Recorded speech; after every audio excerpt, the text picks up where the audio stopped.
네, 그럼 지금부터 혼자서도 만들 수 있는 클라우드 기반 장애 알람 서비스로 발표하게 된 박동진입니다. 잘 부탁드리겠습니다.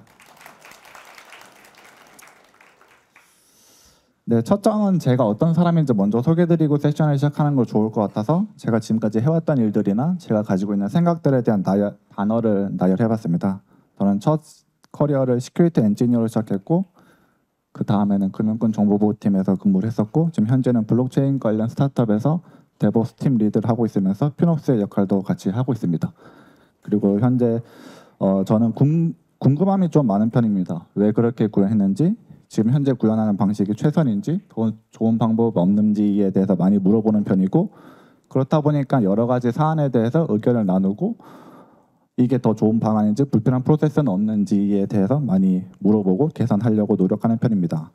오늘은 저희 회사에서 제가 어떠한 점을 불편하게 느꼈고 이러한 것을 어떻게 접근해서 어떻게 해결했는지에 대해서 말씀드리도록 하겠습니다. 오늘의 발표 아젠다입니다. 네, 두 가지 주제에 대해서는 문제점, 해결 과정, 그리고 시행착오, 과제 성과 순서대로 말씀드릴 예정이며 마지막 세 번째 주제에 대해서는 제 개인적인 경험담을 말씀드릴 예정입니다. 첫 번째 주제는 모니터링 관제 인원이 수동으로 주고 있던 장애 알람을 아마존 서비스를 이용해서 내재화한 사례입니다. 그리고 두 번째는 첫 번째 주제에서 장애 알림을 내재화해서 아마존 베드락을 통해서 장애에 대한 원인과 조치 방안을 분석한 사례입니다. 그리고 세 번째 주제는 아마존 서비스를 활용한 것은 아니나 어떻게 하면 장애에 대한 사내 인식을 개선할 수 있을까에 대한 제 경험담입니다. 각 주제를 해결하고자 할 때는 아마존 서비스를 많이 이용했었고 각 서비스에 대해서 간략한 사용 방법에 대해서 말씀드릴 예정입니다. 네, 첫 번째 주제입니다. 첫 번째 주제는 제가 앞서 말씀드린 것 같이 모니터링 인원을 기존에는 수동으로 관리하고 있었고 모니터링 인원이 직접 알람을 주고 있었는데 이거를 아마존 서비스를 이용해서 내재화한 사례입니다. 문제점, 해결 방안, 과제 성과 순서로 말씀드리도록 하겠습니다. 네, 먼저 문제점입니다. 저희는 로그나 매트릭이나 클라우드 와치 등과 같은 데이터를 모두 다 한 곳에서 집중화해서 사용을 하고 있었는데요. 그리고 특정 집중화된 곳에서 특정 임계치가 넘으면 슬랙으로 장애 알림을 받고 있었습니다. 하지만 기존에는 슬랙 메시지 포맷에 많은 컨텐츠를 담을 수 없었고 장애 알림을 줄 수 있는 방법도 슬랙밖에 없었기 때문에 슬랙을 보지 못하는 환경에 대해서 장애가 인지가 늦어지는 문제점이 있었는데요. 그럴 때마다 데브옵스 팀이 다시 장애 내용을 확인하고 서비스 담당자한테 다시 한번 노티를 주는 식으로 업무를 진행했었기 때문에 많은 부담이 있었습니다. 이게 제가 집에 있었을 때는 안 깨졌는데 지금 여기서는 많이 좀 깨지네요. 네. 그리고 두 번째 문제점입니다. 네, 앞서 문제점에서 말씀드린 것 같이 저희는 모니터링 관제 인원이 저희한테 직접 노티를 주고 있었는데요. 그렇다 보니까 실시간으로 장애 알림을 주기보다는 짧게는 10분, 길게는 20분가량 장애에 대한 인지가 늦어지는 문제점이 있었습니다. 부끄럽지만 실제 사례로 말씀드리면 사용자한테 직접적으로 영향을 주는 1등급 장애에 대해서 18분이나 늦게 인지했었고 늦게 인지가 된 만큼 그만큼 조치가 늦어진 적도 있었습니다. 그래서 문제점을 정리해보면 지금 현재 보시는 것 같이 세 가지로 정리할 수 있을 것 같습니다. 많은 알람 콘텐츠를 받고 싶고 다양한 방법으로 알람을 받고 싶고 빠르게 알람을 받고 싶다. 시간이 늦어질수록 그리고 장애가 발생할수록 저희는 이러한 문제점을 어떻게 해결할 수 있을까? 어떻게 하면 조치할 수 있을까라고 하는 생각이 점점 커져갔었고 다만 현재 구조는 모니터링 인원이 직접 알람을 주고 있는 구조다 보니까 실시간으로 알람을 주는 것은 불가능했고 특히 현재 시스템 구조상 슬랙으로만 줄 수 있었기 때문에 슬랙을 받지 못하는 상황 또는 새벽이나 부재 중인 상황에 대해서는 조치를 할 수 있는 좀 명확한 한계가 있었습니다. 그래서 이러한 문제점을 타개하기 위해서 저는 아마존 서비스를 활용해서 장애 알람 시스템을 내재화하고 직접 운영해보자라고 하는 결론을 내리게 되었고 지금부터는 제가 이러한 문제점을 해결하기 위해서 어떠한 서비스를 활용했는지에 대해서 말씀드리도록 하겠습니다. 지금 보시는 화면은 현재 운영하고 있는 장애 알람 서비스에 대한 구성도입니다. 전체적인 흐름은 데브옵스 팀에서 자체 운영하는 API 서버가 있었기 때문에 장애 알림에 대한 트리거를 받으면 기본적으로 모든 장애 이력을 RDS에 저장하고 많은 컨텐츠를 담아서 특정 슬랙 채널로 장애 발생 사실을 알려주게 됩니다. 그리고 장애 등급에 따라 분기 처리를 하되 1등급 장애에 대해서는 서비스 담당자한테 유선 연락을 하고 유관부서 조직장한테는 SMS가 발송되도록 했습니다. 이때 저는 유선과 SMS 발송을 아마존 커넥트와 아마존 엔드유저 메시징 서비스를 활용했습니다. 아마존 커넥트와 아마존 엔드유저 메시징 서비스에 대해서 소개드릴 예정인데요. 먼저 아마존 커넥트에 대해서 말씀드리면 아마존 독스상에서는 콜센터 서비스로 소개되어 있고 아마존 엔드유저 메시징 서비스는 다량의 SMS를 보낼 수 있는 서비스로 소개가 되어 있습니다. 저희는 앞서 말씀드린 것 같이 장애가 발생하면 슬랙으로 알람을 받고 있었는데 외부에 있거나 아니면 새벽이나 기타 여러 가지 상황에 대해서 장애가 발생했을 때 유선으로 연락을 받고 SMS를 받도록 하는 것을 원하고 있었습니다. 그리고 또한 아마존 같은 경우에는 SDK를 사용할 수 있어서 빠르게 구현할 수 있고 가장 좋았던 점은 사용한 만큼 비용을 지불하기 때문에 지금 현재 이게 내부 시스템이고 얼마나 사용될지 알 수 없었던 상황에서는 아주 적절한 서비스라고 저는 생각을 해서 아마존 커넥터와 엔드유저 메시징 서비스를 사용했습니다. 먼저 아마존 커넥터입니다. 보통 콜센터 서비스로 알려져 있는데요. 주변에 제가 아마존 커넥터를 사용했던 사람이 있는지 한번 물어봤었는데 대부분 다 아마존 다이렉트 커넥터로 오해를 하시더라고요. 그래서 저도 처음에는 이게 콜센터 서비스로 소개가 돼 있어서 나와는 조금 거리가 있는 서비스라고 생각했었는데 찾아보니까 유선 전화에 대해 흐름을 제어할 수 있고 트리거를 받아서 특정인에게 특정 메시지를 전달할 수 있는 서비스인 것 같아서 제격인 서비스라고 생각했습니다. 아마존 커넥터를 구성하는 방법은 아주 간단합니다. 아마존 콘솔에 들어가시면 몇 번의 클릭만으로 구성을 하실 수 있고 보시는 바와 같이 아마존 커넥터의 어드민 페이지 그리고 어드민 계정만 입력하시면 됩니다. 기본적으로 콘솔에서 아마존 커넥터에 대해서 발신자 번호를 선택을 할 수 있는데요. 아쉽게도 현재는 US 번호만 선택이 가능합니다.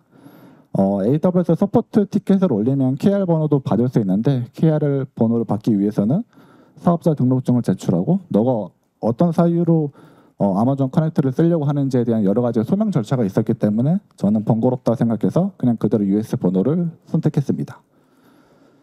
그리고 제가 아마존 커넥터를 선택했던 가장 중요한 이유인데요. 아마존 커넥터를 선택을 하면 전화에 대한 시작, 제어, 그 다음에 재다이얼, 그 다음에 특정 문구를 입력하고 출력하는 것까지 모두 블록 형태로 제공을 하고 있습니다.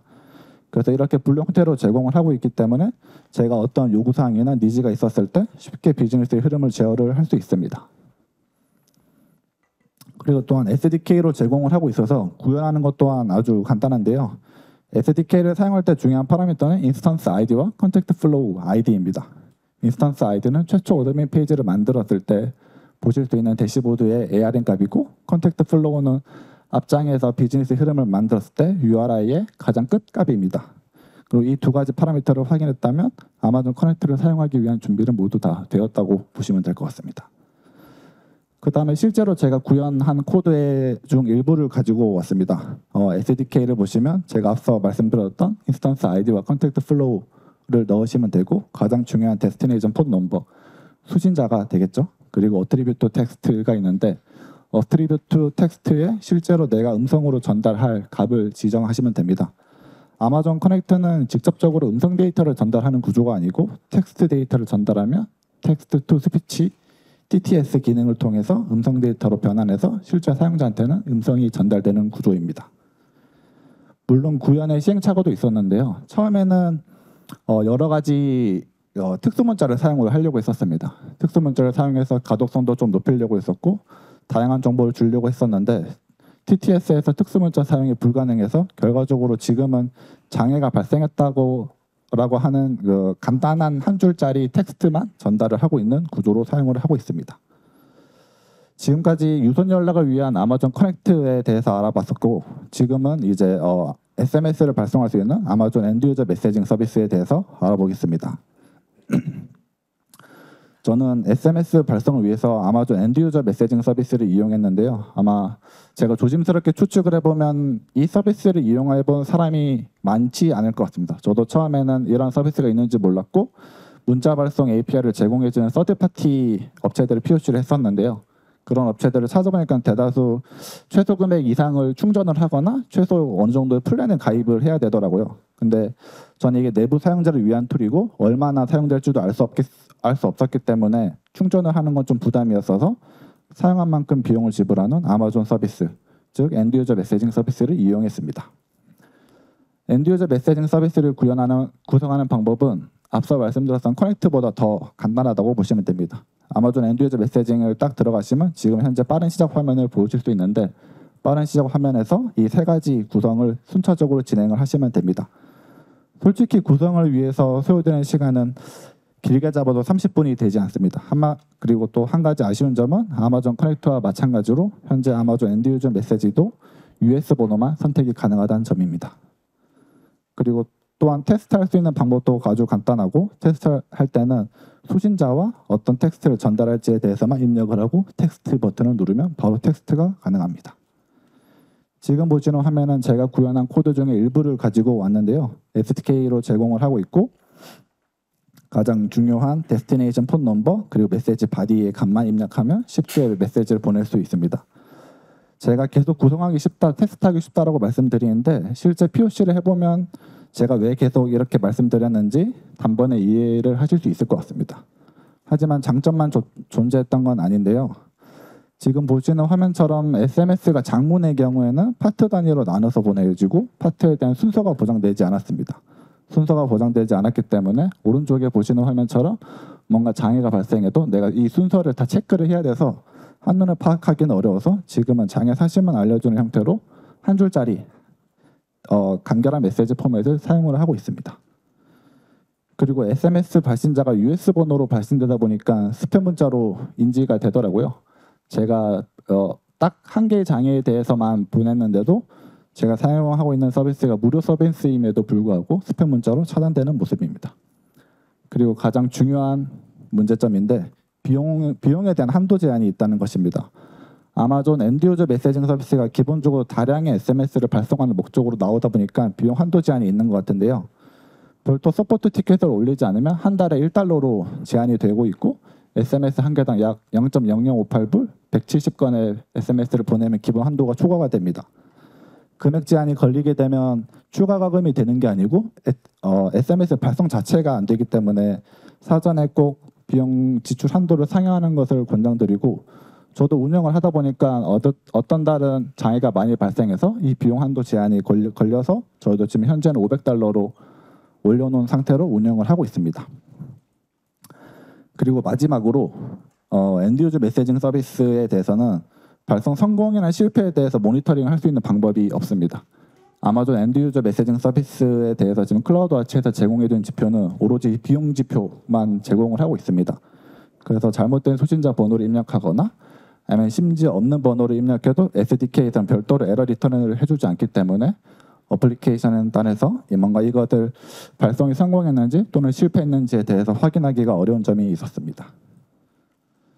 제가 앞에서 문제점과 해결 방안에 대해서 말씀드렸는데요. 이제 과제 성과를 말씀드리도록 하겠습니다.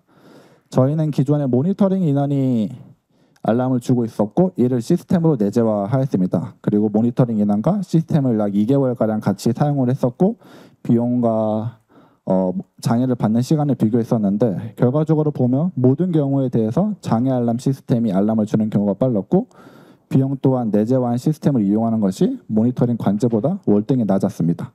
그래서 저희는 서비스 관제 계약을 해지하였습니다. 그리고 특히 주요 과제 성과라고 말씀드릴 수 있는 게 기존에는 최대 20분가량 장애 알람을 받았었는데 지금은 장애가 발생한 즉시 장애 알람을 받을 수 있었습니다. 시간이 얼마 남지 않아서 제가 조금 더 빠르게 말씀드리도록 하겠습니다. 지금부터는 베드락을 활용한 장애를 분석한 사례에 대해서 말씀드리도록 하겠습니다. 문제점이고요. 이제 장애 알람을 받았는데 장애 알람을 받은 사람 입장에서는 그래서 이거에 대한 장애 조건이 무엇인지, 장애에 대한 원인이 무엇인지, 그래서 어떻게 조치해야 되는지에 대해서 하나하나 다 저희한테 물어보는 과제가 있었고 그럴 때마다 저희가 대답을 해주면서 너무 불필요한 시간이 많아졌다라고 저는 생각을 했었습니다.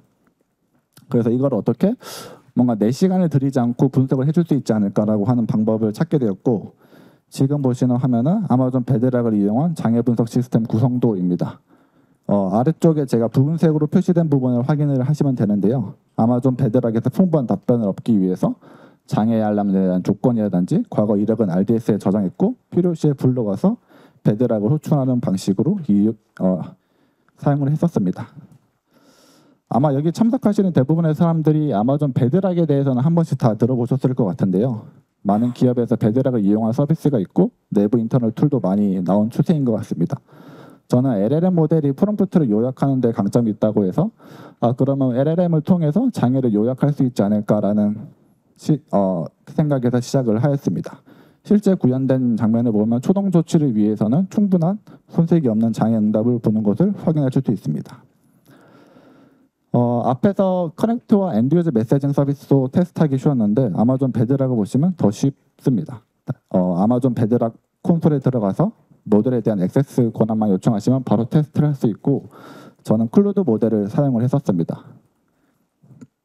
그리고 아마존 베드락을 테스트할 수 있는 것은 왼쪽에 보시는 것처럼 플레이그라운드를 선택을 하시면 내가 어떤 모델에 대해서 테스트할지, 내가 어떤 프롬프트에서 테스트할지, 어떤 파라미터로 테스트할지 쉽게 테스트가 가능합니다. 아마존 베드락을 사용해 보시면 가장 크게 시간을 투자할 부분이 저는 응답을 비교하고 프롬프트와 파라미터를 비교해서 응답 품질을 높이는 과정이라고 저는 생각을 하는데요. 응답 품질을 높이기 위해서는 여러 가지 방안이 있지만 저는 그중에서 가장 먼저 프롬프트 엔지니어링을 하는 것을 추천드립니다. 프롬프트 엔지니어링을 짧게 설명드리면 나의 의도에 맞게 최적의 응답을 만들어내는 입력값, 즉 프롬프트를 최적화하는 기법인데 이 프롬프트에 따라서 응답이 천차만별이기 때문에 꼭 프롬프트를 최적화하는 것을 권장드립니다. 실제 테스트를 해보면 아주 정확한 장애 내용에는 부족할 수 있지만 초동 조치를 위한 정보로는 충분하고 저희는 베드락 응답을 보고 초동 조치를 한 다음에 추가적으로 서비스 담당자나 데브옵스 팀에서 추가로 분석을 하거나 조치를 하는 방향으로 업무 프로세스를 잡아갔습니다. 제가 테스트했던 과정을 짧게 설명드리면 왼쪽에 제일 처음 했을 때는 장애 정보만 전달했을 때고 오른쪽으로 장애 정보와 페르소나를 같이 전달하는 경우로 비교를 했었습니다. 보시는 바와 같이 오른쪽에 페르소나를 같이 전달했을 때 조금 더 풍부한 답변을 받는 것을 확인하실 수 있습니다. 그래서 실제로는 장애 정보와 페르소나 그리고 장애에 대한 상세 조건과 장애 알람 예시를 같이 주었습니다.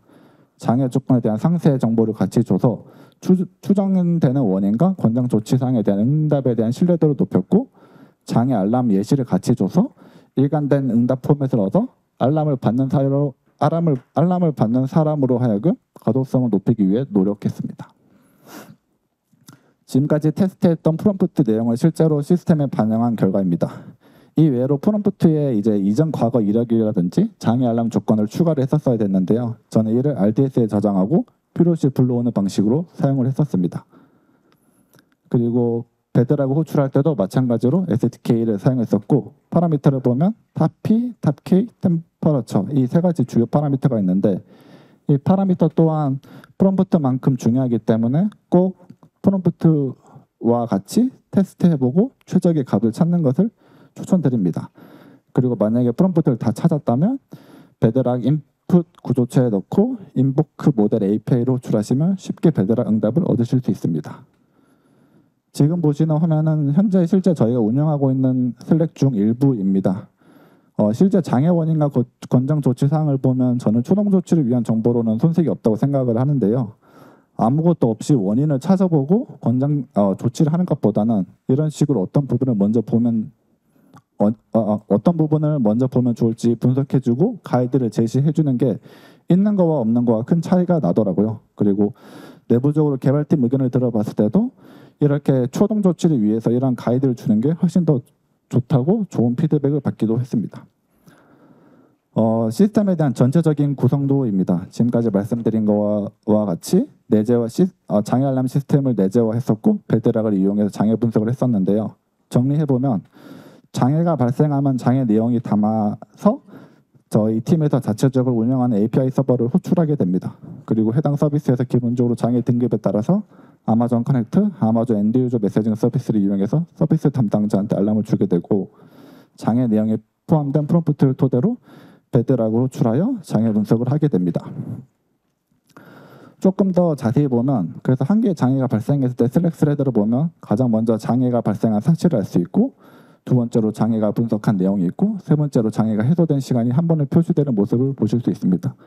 그래서 단일 스레드에서 처음 시작부터 끝까지 다 알려주기 때문에 장애에 대해서 추적하기가 매우 쉬워지는 모습을 보실 수 있습니다. 마지막으로 성과입니다. 저는 베드락을 통해서 장애 분석을 하고 난 다음에 가장 만족했던 것이 그만큼 시간이 많아졌다는 것입니다. 기존에는 장애 알람이 발생하면 어떤 조건에 의해서 발생하는지, 왜 발생하는지, 어떻게 조치해야 되는지 간단한 장애임에도 저희가 다 슬랙 스레드를 추가를 했었는데 지금은 베드락을 통해서 처리를 해서 단순 확인 요청 업무에 들어가는 시간이 많이 줄어들었습니다. 그리고 또 하나 개발팀에서 베드락 응답을 보고 장애를 해석하는 능력이 또한 커졌습니다.